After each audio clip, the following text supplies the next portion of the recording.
Hello, and today I'm going to be showing you how to use the F3X building tools. Just because why not? So, the first thing you need to know is that this cube is an F3X building tool. You just need to know that. It's like knowing that matches are matches, or a gas can is a gas can. So, how do you use F3X building tools? Well, you click the ground. There, I just used it. Look at the beauty. I placed a block. So, that doesn't really explain how to use it, does it? So, if you're a noob and you just spawned into an F3X building game, or you have your own game and you want to sort of join the building, or you're a builder and you want to learn how to use it, you click 1 or 2 or 3, wherever it says build tools, you click J, and you go over to the left side of the screen and you look at what's in this little tool GUI. So you can see I can place a seat, I can place normal, I can place truss, I can place wedge, I can place corner, I can place cylinder, I can place ball, I can place seat again, I can place vehicle seat, and I can place spawn. And I'm probably selected on seat is what it is. So if I click on ball, now I'm selected on ball. Because I'm selected on ball, now when I click on the ground, I place it.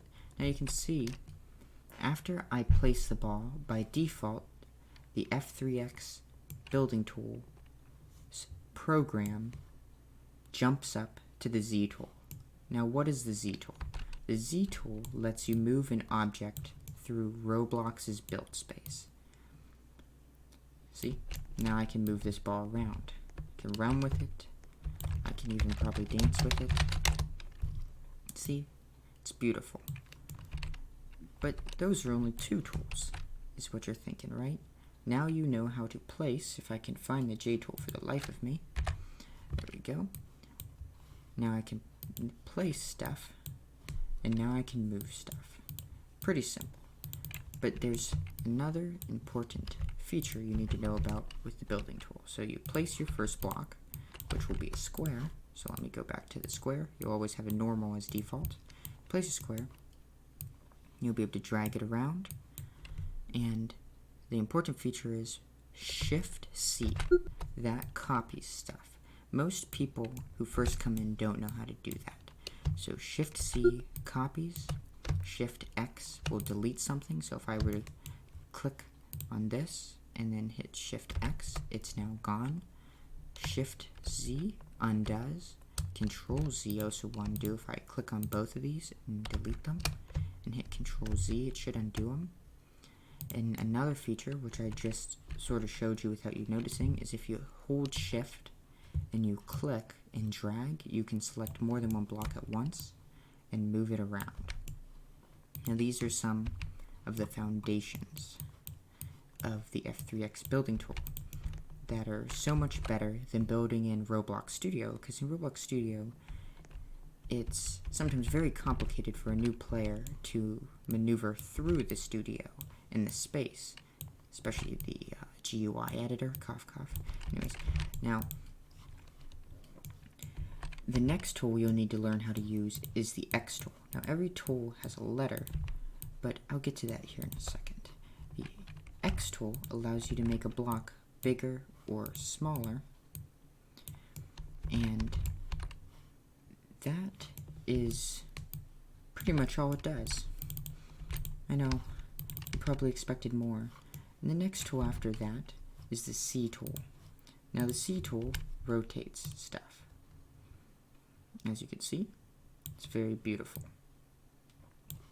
The V tool lets you paint stuff.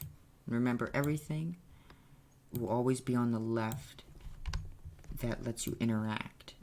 Everything on the right is just sort of an icon that you can click on, or a picture that you can click on that opens up. Just imagine opening a book. When you click on this picture over here, you're opening up a book to your tool. And you need to always look on the left once you clicked on this, because if you're a new player and you pop in on the F3X and you open up the build tool and you're like, how do I use this? You need to make sure to click on all these icons, because your tool is going to show up over here and you need to interact with everything, otherwise you're not going to know how to use it. So now I'm going to color this brick red, and as you can see, it turned red.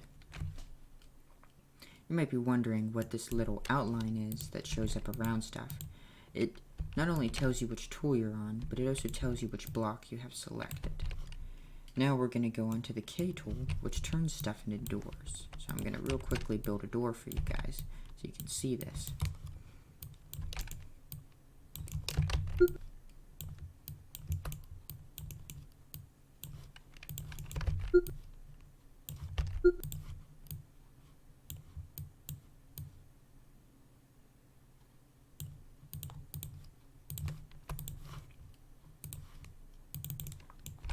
So, as you can see, I have my door here. It's not very good looking, but that's alright. When you walk up to the door, you can't walk through it. But if I click on the middle block here, take it out, I can go through, which makes sense because I'm removing a block. But if I put this block in, can't pass through. Now you can see I have this middle block highlighted, and I go to the K tool over here on my right side. I'll just do that one more time. Click on it.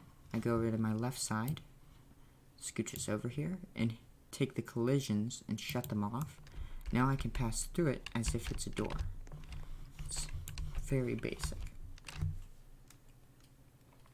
Now, I'm just going to explain to you what the other tools do, because some of them we can't use right now. The H tool is a mesh tool. Now I'll just select this block and add a mesh. As you can see, it changes shape. Now, you can get meshes from the Roblox library, and you can learn that either from another video, or I'll make a video on it at another point. The G tool allows you to add photos to an object or textures. The U tool allows you to add light, like this. As you can see, it got brighter. As I move this around, that light will follow it. And the P tool allows you to add, as you can see over here, and I can move this over here so you guys can see it better, smoke, fire, and sparkles, which I can just add to this so you can see it. Gets a little bit busy over there, but that's it. And the last thing that I did promise to say is how you can access all the tools from your hotkeys. So as you can see that there's letters underneath every one of these, or not underneath, above every one of these on the right side. So if I put down my building tool, you'll notice that there's nothing on my screen other than this little shop icon, which is just in-game, and the build tool. And when you spawn in, you'll have your build tool. You'll click on it, and you'll default to your J. And if you want to say jump to the V tool, you could click the letter V on your keyboard, and now, as you can see, on the right side of my screen, the V tool is lit up in red. And if I want to go to the Z tool, now the Z tool is lit up in yellow. So now I want to place a block, as an example. I'll go to J and click the ground and go to V and try to paint this block something there, brown, and click X and then change it like that. As you can see, I didn't need to go over there and click on anything. I just used hotkeys, which makes the tool a lot more user-friendly, and it also saves you time. And that's it. I hope you guys enjoyed this. I know I did. Okay. Have a good one.